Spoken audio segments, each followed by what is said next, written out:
The grand chamber looked like a giant beehive filled with thousands of different creatures. Some had wings, others had tentacles, and many looked nothing like humans at all. Ambassador Daniel Carter stood at the human podium with his hands behind his back.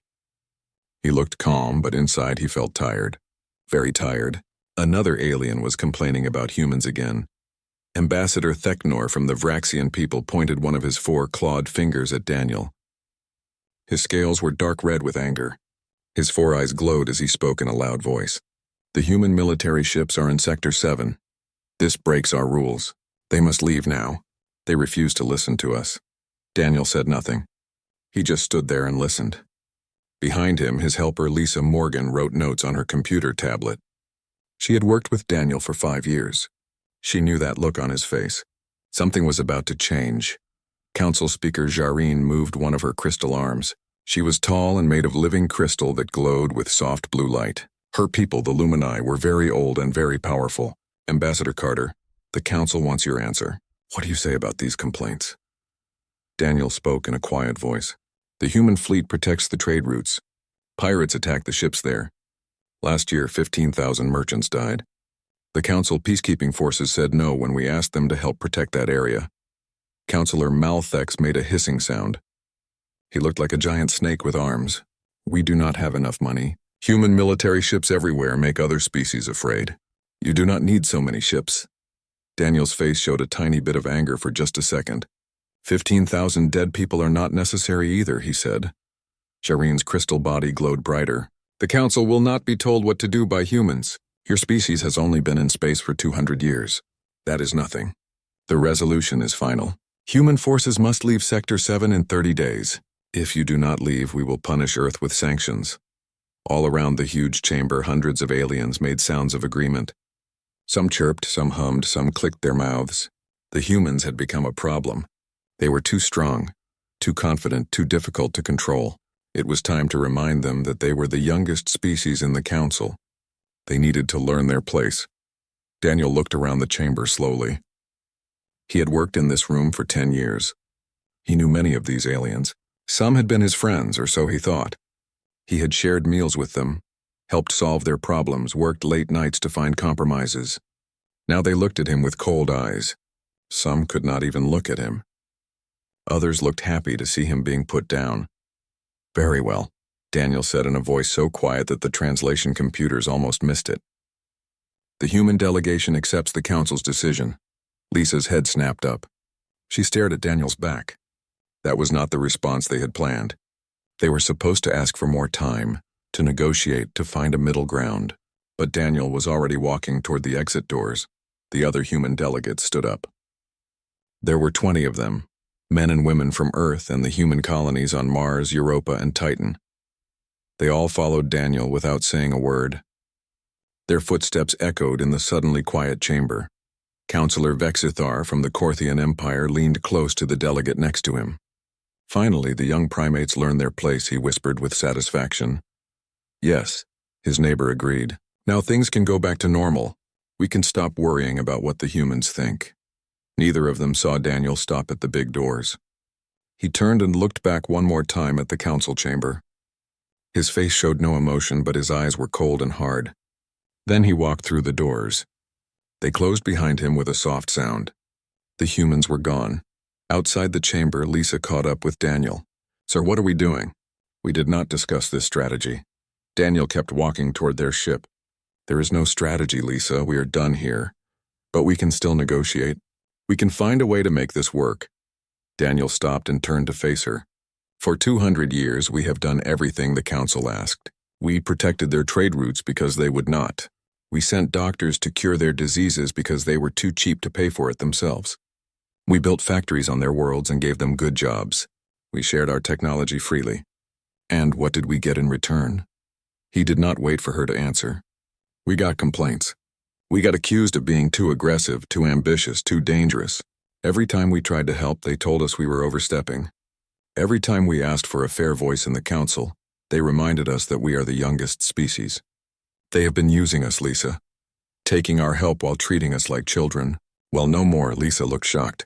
You are talking about leaving the council completely. I am talking about giving them exactly what they asked for.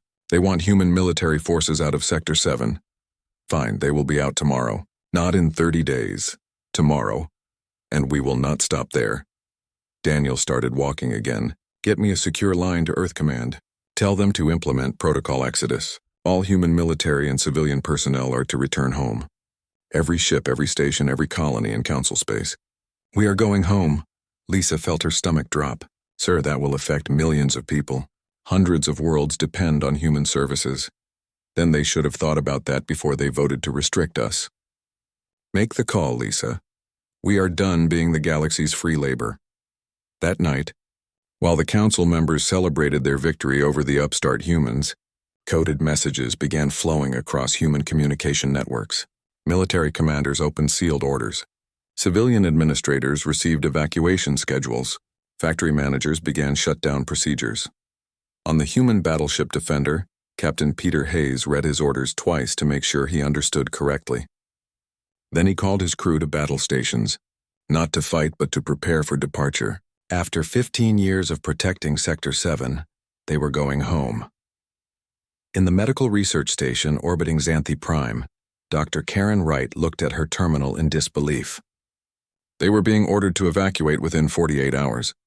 Her team was in the middle of developing a cure for the plague that had been killing Xanthians for months.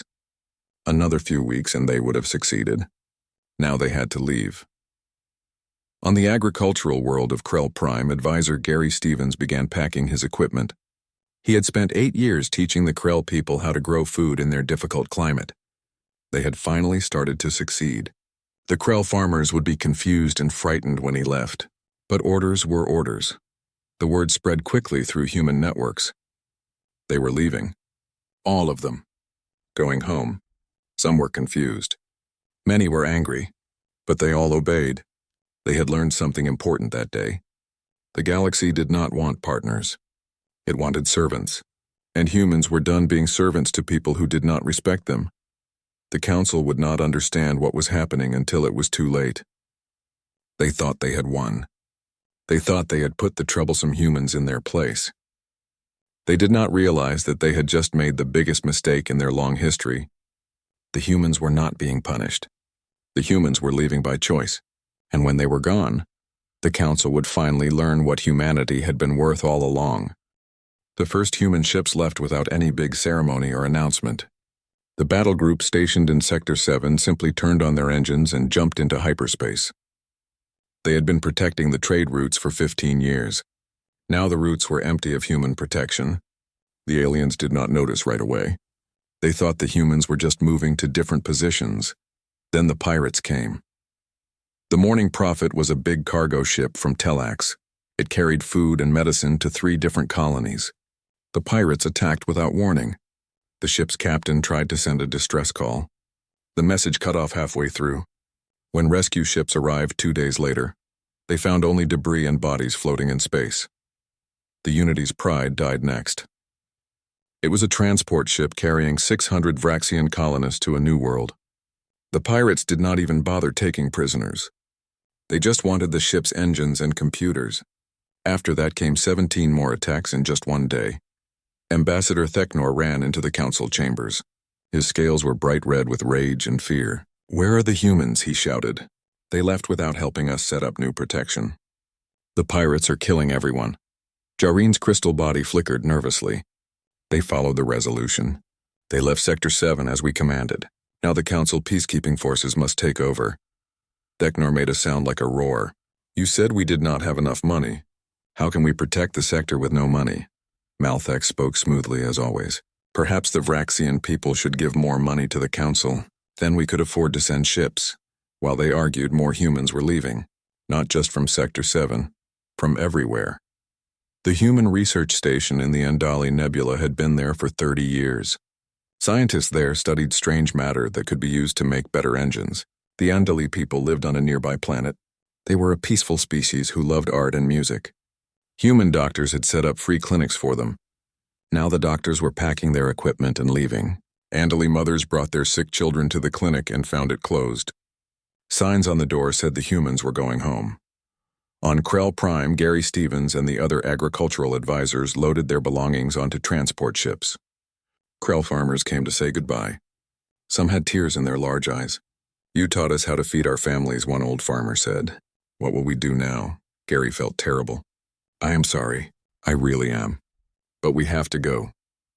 He wanted to tell them it was not his choice, that Earth Command had ordered everyone home. But the words felt empty. He shook the farmer's hand and got on the ship. The human factories in the outer rim went dark. These big buildings made everything from simple tools to advanced computers. Thousands of alien workers had jobs there. The pay was good, and the humans treated workers fairly. Now those workers arrived for their morning shift and found locked gates.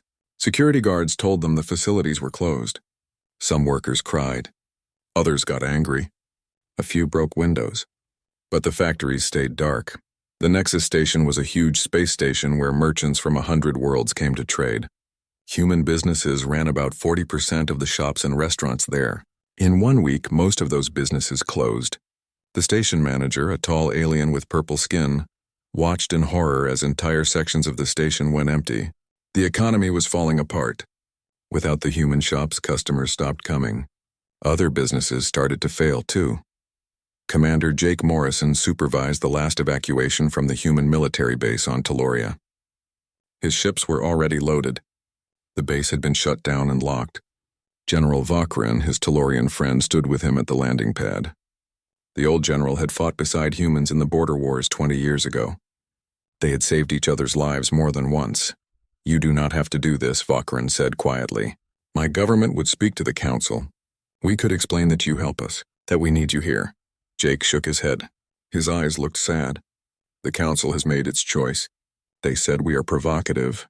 They said we are unnecessary. They said we cause too many problems." He held out his hand. "It has been an honor serving with you, General." Vakrin gripped his hand tightly. His fingers trembled. "When you realize this is a mistake, will you come back?" "We have not made a mistake," Jake said softly. Then he climbed into his shuttle. Vakrin watched it fly away until it was just a tiny dot in the sky. Week after week, more humans left. By the end of the 6th week, 70% of the human presence in council space was gone. After 3 months, only 15% remained. Those were mostly people finishing up their final work contracts. Even they were leaving as fast as they could. The council finally noticed. Emergency meetings were called. Reports were read. The numbers were frightening. Human military forces were almost completely gone. Human businesses were closing. Human doctors, teachers, engineers, and scientists were all going home. This was not a small change. This was a complete withdrawal, but the council did nothing.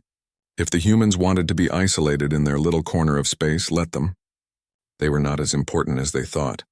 The galaxy had existed for millions of years before humans arrived. It would be fine without them. On the farming world of Haven, Susan Miller watched the news reports with a sick feeling in her stomach. She was one of the few humans staying behind, but only because Haven was special. It had been settled together by humans and the peaceful Dellan species. They shared the planet equally. The Dellans treated humans as true friends and equals. Her Dellan neighbor, a kind elderly being named Prith, sat beside her. "This is bad," Prith said in his gentle voice, "very bad. The council has made a terrible mistake." Susan nodded. "They do not realize what they have done. They think humans were the problem. They do not understand that humans were the solution to hundreds of their problems. When we are gone, everything will start breaking down." "How long before they understand?" Prith asked. Susan looked out at the fields they had planted together, humans and Dellans working side by side. "Not long, a few months at most. Then they will panic and beg Earth to come back, and will Earth return?" Susan smiled, but it was not a happy smile. "I do not think so. Not to the council. Not after being treated like servants for 200 years. Earth is done with that," she was right. The problems were already starting, but the council was too proud to see them yet. They celebrated their victory over the difficult humans. They congratulated themselves for putting the young species in its place. They told each other that everything would be fine, but in the shadows cracks were appearing. Trade routes were becoming dangerous. Food production was dropping on worlds that depended on human farming methods. Factories stood empty. Medical research stopped. Communication networks began having problems. These were small cracks at first. Easy to ignore, easy to explain away. The council did not know it yet, but those small cracks would soon become huge breaks. And when everything fell apart, there would be no humans left to fix it. The humans had left quietly without threats or demands. They had simply gone home. That silence was more frightening than any war could have been, because in that silence the Council had lost something it could never get back. It had lost the trust and the willing help of an entire species. The consequences were coming. They were coming fast, and the Council had no idea how to stop them. The 12 months after humanity refused to return became known as the Year of Consequences. The crisis in Sector 7 spread to other regions like a disease. Pirates who had been hiding now came out in force. They attacked trade routes across multiple sectors. With no human forces to stop them and no Council forces strong enough to fight them, the pirates did whatever they wanted. Trade between star systems slowed to almost nothing. Ships sat in ports because captains were too scared to fly. Prices for basic goods went crazy. Things that used to cost 10 credits now cost 40, then 80, then more. The Lumini Cooperative depended heavily on trade between stars. When the trade routes became too dangerous, their economy crashed. Businesses closed. 40% of the Lumini people lost their jobs. For the first time in 300 years, the government had to ration food. People who had lived comfortable lives now stood in long lines waiting for bread. The proud Lumini, who had helped build the Council thousands of years ago, were now begging for help. The situation on Krell Prime got worse and worse. The Council sent food shipments, but they were never enough. Without human knowledge to fix their farming problems, the Krell faced decades of depending on others for food. This was not acceptable to the proud Krell people. The government fell in a military coup. The new military rulers were angry. They blamed the Council for the crisis. They immediately withdrew from the Council completely. "We refuse to be part of an organization that let our people starve," the new Krell leader announced. "You are guilty of criminal negligence." The plague on Xanthi Prime finally ended after 18 months. 40 million Xanthians had died. That was 1 out of every 5 people on the planet. Entire cities were empty. Families were destroyed. Children grew up without parents. Parents buried their children, all because a plague that humans could have stopped in weeks was allowed to rage for over a year. The hyperspace relay network continued to fail. More and more colonies lost contact with the rest of the galaxy. Some colonies faced disasters and could not call for help. They just died in silence. The survey ship New Horizons found the Talax colony 6 months after everyone there had died. A reactor had melted down. If they could have called for help, most people would have survived. Instead, all 12,000 colonists were dead. But something strange was happening. Humans were not completely absent from the galaxy. On some worlds, humans remained and continued their work. These were worlds where the people had been true friends to humanity. Teloria was one such world. The Telorian people had stood beside humans in the Council. They had voted against all the anti-human resolutions. When other species demanded humans leave, the Telorians had spoken in defense of their human friends. General Vakarin had begged the Council to reconsider. His voice had been ignored, but humans remembered. Human military advisors remained embedded in the Telorian government and armed forces. Human engineers kept Telorian factories running. Human doctors still treated sick Telorians. While their neighbors suffered, Teloria was doing fine. Better than fine, actually. They were thriving. The agricultural colony of Haven continued to grow. Haven had been settled together by humans and the peaceful Delan species. They shared everything equally. They made decisions together. The Delans had always treated humans as true partners, not servants. Because of that, humans stayed. Haven expanded while other colonies struggled. Their farms produced more food than ever. They had plenty to eat while others went hungry. Other species noticed this pattern. Worlds that had treated humans well were surviving the crisis. Worlds that had joined in pushing humans out were falling apart. The difference was obvious and painful. Some governments decided to reach out to Earth directly. They bypassed the Council completely and sent their own messages to humanity. Most of these requests were refused. Earth looked at each species' voting record in the Council. If they had voted for anti-human resolutions, Earth said no, but a few species had voted against those resolutions. A few had spoken up for humanity even when it was unpopular. To those few, Earth was willing to talk. These bilateral agreements came with strict conditions. The alien species had to give full diplomatic recognition to Earth as an equal power. They had to sign mutual defense pacts. They had to respect human decisions and sovereignty. No more treating humans like junior partners or servants. True equality or nothing. The species who accepted these terms found themselves with stable trade routes protected by human ships. They got access to human doctors, engineers, and scientists. They got security guarantees. While the rest of the galaxy fell apart, these species prospered. The species who had led the campaign against humanity watched with growing bitterness and jealousy. The Vraxians saw their former trade partners now dealing with humans. The Korthians watched their old allies thriving while Korthian factories stood empty. This was not fair. This was not right. The humans were supposed to serve everyone, not pick favorites. The atmosphere in the council chambers turned toxic. Every session devolved into shouting matches and accusations. "We must demand that Earth stop these bilateral agreements," Malthex insisted. His voice had lost its smooth confidence. Now he sounded desperate. "They are destroying council authority. They are undermining everything we built." General Vokran, who now represented Teloria in the council, looked at Malthex with cold eyes. "On what grounds?" he asked. The council itself declared that human presence was unnecessary. Now some of us have found ways to be necessary to humanity. That is called diplomacy. It is called betrayal, Vexthar snarled. His people had suffered greatly in the past year. "You are traitors to the council." Vokran stood up to his full height. His voice was quiet but hard as steel. "No, counselor. Betrayal is what you did to humanity. For 200 years you took their help while treating them like second-class members. You demanded they solve your problems while denying them real authority. You used them. And when they got tired of being used, you acted surprised that they left." He looked around at the hundreds of species in the chamber. "The humans are not punishing us. They simply stopped letting us take advantage of them. There is a difference. We had partners and we treated them like servants. Now we have lost them. That is not their fault." "It is ours," Theknor jumped up. Finally, someone speaks the truth.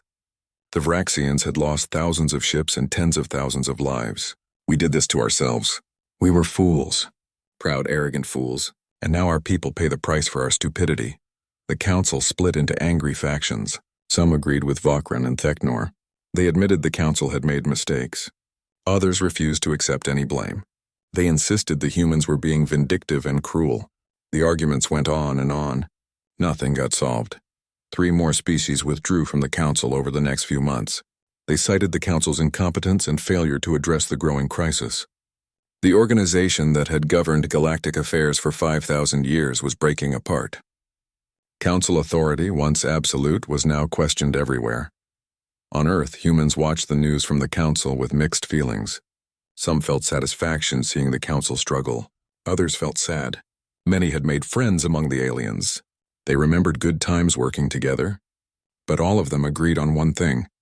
Going back to the old system was impossible.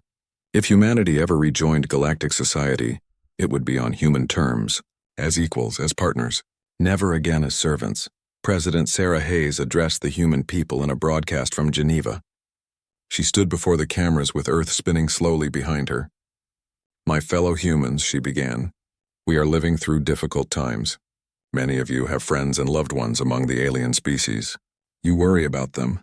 You wonder if we made the right choice." She paused, choosing her words carefully. "We did make the right choice. For 2 centuries we gave our labor, our knowledge, our blood to the galaxy. We asked only for respect in return. We did not get it. We were used. We were dismissed. We were treated as second-class citizens in a system we helped build and maintain." Her voice grew stronger. "We are not abandoning the galaxy. We are refusing to be exploited any longer. Some alien species understand this. They have reached out to us as equals. We are building new relationships with them. Good relationships based on mutual respect. The galaxy is changing, and we are part of that change. But we will never again bow to those who see us as servants." The speech was broadcast across human space. In the colonies on Mars, Europa, and Titan, humans nodded in agreement. They had lived through 200 years of being told they were too young, too aggressive, too ambitious. They were done with that. Earth had finally stood up for itself, and they were proud. The year of consequences continued. More crises emerged. More systems failed. More people died. The council scrambled to respond, but they lacked the resources and expertise they needed. They had depended on humans for so long that they had forgotten how to solve these problems themselves. Now they were learning a hard lesson. Independence came with responsibility, And responsibility was difficult when you had grown comfortable letting someone else do the work. 5 years had passed since humanity withdrew from Council space. The galaxy looked very different now. The Galactic Council still existed, but it was a shadow of what it once was. 37 species had withdrawn their membership. Some left because they were angry at how badly the Council handled the crisis. Others left because they had made their own deals with humanity and no longer needed the Council. The ones who remained had been forced to change everything about how they operated. The Council had to spend much more money on military forces. They could no longer depend on humans to protect the trade routes. They had to do it themselves. This meant less money for everything else. Scientific research was cut. Aid to poor worlds was reduced. Many Council programs simply ended because there was no money to pay for them. The crisis had mostly passed. Sector 7 was still dangerous, but the Council finally had enough ships to keep most pirates under control. It cost them a fortune. The Council budget for military spending was now 10 times what it used to be. They had learned an expensive lesson about the real cost of security. The Krell had recovered with help from human-aligned nations. After years of suffering, they finally swallowed their pride and made an agreement with Earth. Human agricultural experts returned to Krell Prime.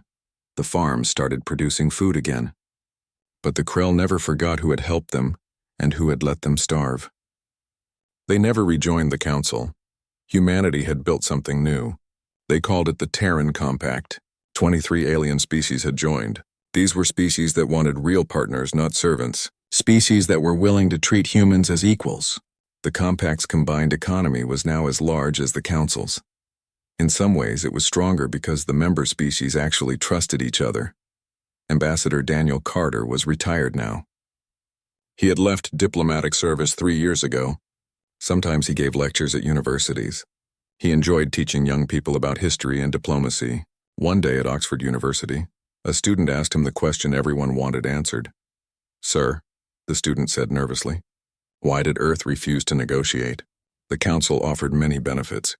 We could have had our position back with better terms. Why did we say no?" Daniel was quiet for a moment. He looked old now. His hair was completely gray, but his eyes were still sharp. "Because it was not about positions or benefits," he said finally. "For 200 years we participated in a system where we were expected to give everything and be grateful for scraps. We protected their trade. We healed their sick. We fed their hungry. We solved their problems. And in return we were constantly told we were too aggressive, too ambitious, too much trouble." He smiled, but there was no happiness in it. "When we finally left, they suddenly realized how much they needed us. They wanted us back, but they wanted us back on the same old terms.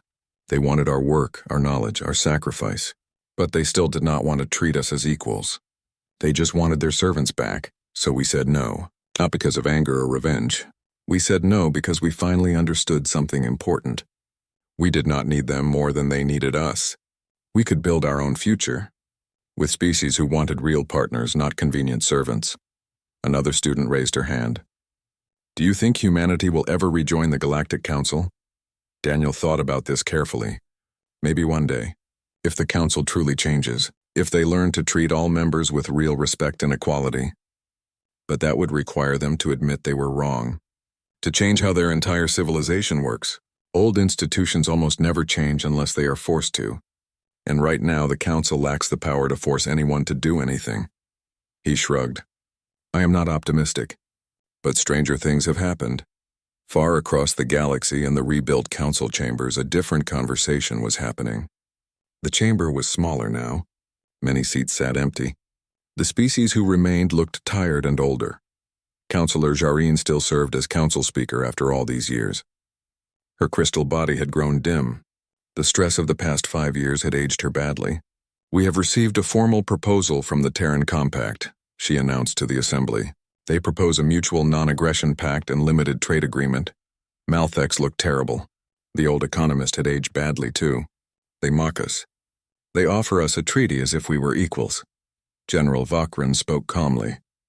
"We are equals now. Perhaps we should have treated them that way from the beginning."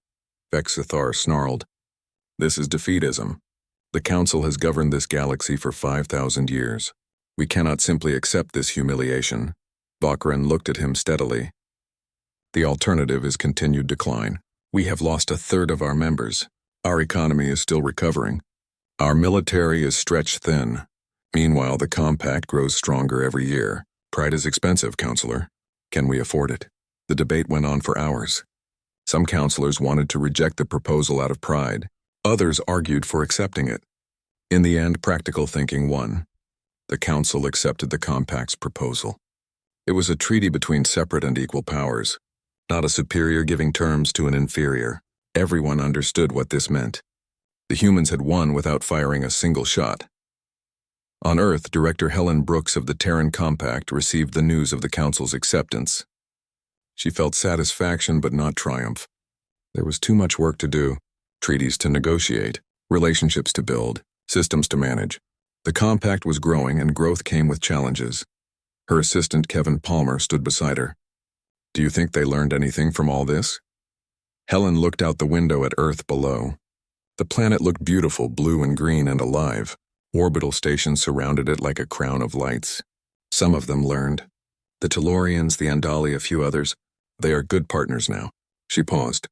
As for the rest, I do not know. But it does not matter anymore. We do not need them to learn. We just need them to understand that we will not be taken for granted ever again. What if they try to rebuild their power someday? What if they challenge us again? Helen smiled. Then we will deal with it. But we will do it on our terms. As a strong, independent civilization that knows its own worth, that is the real lesson here, Kevin. Not that we are better than them, but that we are not worse. We never were. She turned back to her desk. Reports from 24 worlds waited for her attention. The Terran Compact had problems, certainly. Every government had problems. But these were human problems now. Problems that humans and their real allies would solve together. Not problems endlessly ignored by a council that had never truly valued Earth's contributions. Silently, the humans had left. They left the council to face the consequences of taking them for granted for 200 years. And in that silence, something remarkable had happened. Humanity had found its voice, not through threats or violence, not through demands or ultimatums, but through the simple act of walking away from those who did not respect them. In the years that followed, the galaxy continued to change. Some species thrived, others struggled. The Council slowly reformed itself, learning to function without the human support it had taken for granted. The Terran Compact grew and prospered, building relationships based on mutual respect rather than exploitation. History books would later call this period the Great Realignment. It was the time when humanity stopped being the galaxy's servants and became true partners to those who deserved partnership. It was the time when the old council's arrogance finally caught up with it. And it was the time when the galaxy learned an important lesson. That lesson was simple. You cannot take someone's help for granted forever. Eventually, they will stop helping. And when they do, you will finally understand what you lost. The humans had taught the galaxy that lesson, not with weapons or threats, but with silence. And sometimes silence speaks louder than any words ever could. On Earth, children grew up hearing stories about the day humanity left the Council. They learned about Daniel Carter and his quiet refusal to be treated as less than equal. They learned about the year of consequences and how the galaxy fell apart without human help.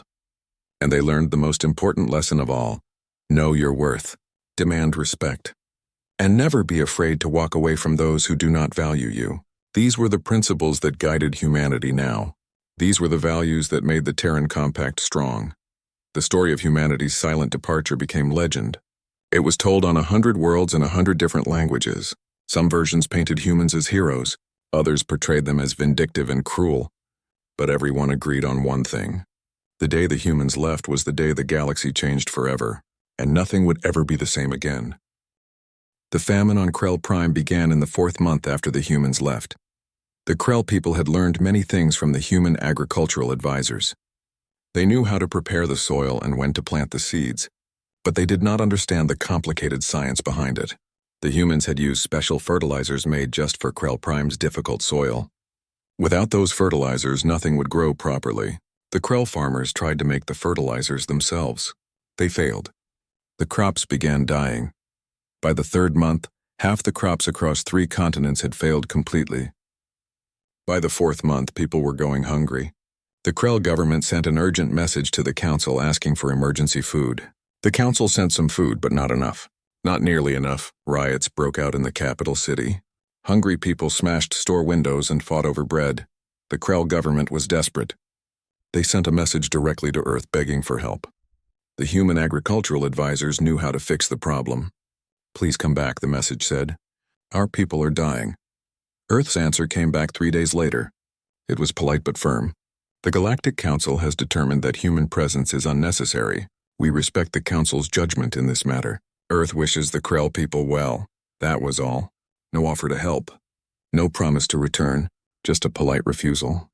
The Krell government officials read the message in shocked silence. Then the Prime Minister began to cry. In Sector 7, the situation had become a nightmare. Over 400 ships had been destroyed by pirates in just 4 months. Merchant captains refused to fly the trade routes anymore. It was too dangerous. The routes that had once been busy with thousands of ships every day were now almost empty. The economic effects spread like ripples in water. Colonies could not get the supplies they needed. Prices for basic goods went up and up. Things that used to cost 10 credits now cost 40 credits. People could not afford to buy food. More riots started on different worlds. The Vraxian government finally decided to act. They put together a military task force of 50 ships, good ships with trained crews. They went hunting for the pirates. They found them near the old human patrol routes. The battle lasted less than an hour. The pirates destroyed 43 Vraxian ships. The remaining 7 ran away. The Vraxians could not understand what happened. They had good ships and weapons. How did the pirates win so easily? An investigation found the answer. The pirates had been studying human tactics for years. The humans had always known where the pirates hid and how they attacked. Human intelligence networks had tracked every pirate ship in the sector. Human tactical computers had predicted every pirate move. The Vraxians had none of that. They flew into the battle blind and got slaughtered. The Nexus Station's economy collapsed completely. With 40% of the businesses closed, customers stopped coming. Other shops and restaurants had to close too because they had no customers. 70,000 aliens lost their jobs. They could not pay rent. Families were forced out of their homes. Crime increased as desperate people stole to survive. The station administrator sent message after message to the council, begging for help. The council sent advisors to study the problem. The advisors wrote reports. Nothing changed, but the real crisis was quieter. It grew slowly where no one was looking. For 200 years, humans had become part of the basic structure that made the galaxy work. They had built and maintained the hyperspace relay network in the outer rim. These relay stations allowed faster-than-light messages to travel between star systems. Without them, communication became very slow. The council had never bothered to learn how the relay system worked. They just assumed it would always be there. The relay stations needed constant maintenance. Small repairs, software updates, power system checks. Human engineers had done this work without anyone noticing. Now those engineers were gone. The relay stations began to fail one by one. Messages that used to take a few hours now took days or weeks. Some colonies lost contact with the rest of the galaxy completely. The medical research facility orbiting Xanthi Prime had been a joint project, but humans ran it. They had developed cures for dozens of diseases that affected multiple species. When the humans left, they shut the facility down and took their research with them. 3 weeks later, a plague outbreak started on Xanthi Prime. The disease spread quickly. Human doctors could have stopped it in a few weeks. Without them, it became a pandemic. The plague killed 40 million Xanthians over 18 months. Nearly 20% of their entire population died. Families were destroyed. Cities became quiet as death. The council sent medical teams from other species. They tried their best, but they did not have human expertise. They did not have the human research databases. They could not stop the plague. It finally burned itself out after killing millions, but only because it ran out of people to infect. On Korthus, the massive industrial world, the huge factories that humans had built, stopped working. The Korthians tried to run them. The factories were too complicated. They had thousands of interconnected systems that all had to work together perfectly. One small mistake could shut down an entire production line. The Korthians made many mistakes. Production dropped to 20% of what it used to be. Thousands of products that hundreds of worlds depended on were no longer available. Everywhere, The species that had voted to restrict humanity began to understand what they had lost, but understanding came too late. The council held an emergency session. The chamber was tense and angry. "We need to bring the humans back," Councillor Vexthar said. He looked frightened now instead of proud. "We need them immediately." Jareen's crystal body flickered weakly. She had been under tremendous stress. "They left because we enforced our resolutions. They chose to leave." Veckener jumped to his feet. "You drove them out. You and your stupid pride. You treated them like servants, and now we are all paying the price. My people have lost thousands of ships, thousands of lives, and you sit here making excuses." Malthex tried to stay calm. "Then we will invite them back. We will offer them better terms. Economic benefits. Trade advantages. They will return." The council spent 3 days writing a formal invitation. They worked hard to make it sound good. The invitation acknowledged humanity's valuable contributions to galactic civilization. It offered Earth full restoration of its previous status in the council. It promised additional trade benefits and economic incentives, but it did not apologize. The council could not bring itself to say sorry. They sent the invitation to Earth. Then they waited. 3 days later, Ambassador Daniel Carter appeared via hologram in the council chambers. He stood at the human podium, the same place where this had all started. He looked tired, more tired than before, but his eyes were clear and determined. "The council's invitation has been received," he said quietly. "Earth has reviewed it carefully. After much consideration, humanity must respectfully decline." The chamber exploded with shocked voices. Aliens jumped to their feet. Some shouted in anger. Others made sounds of disbelief. "You cannot be serious," Jareen said. Her voice cracked.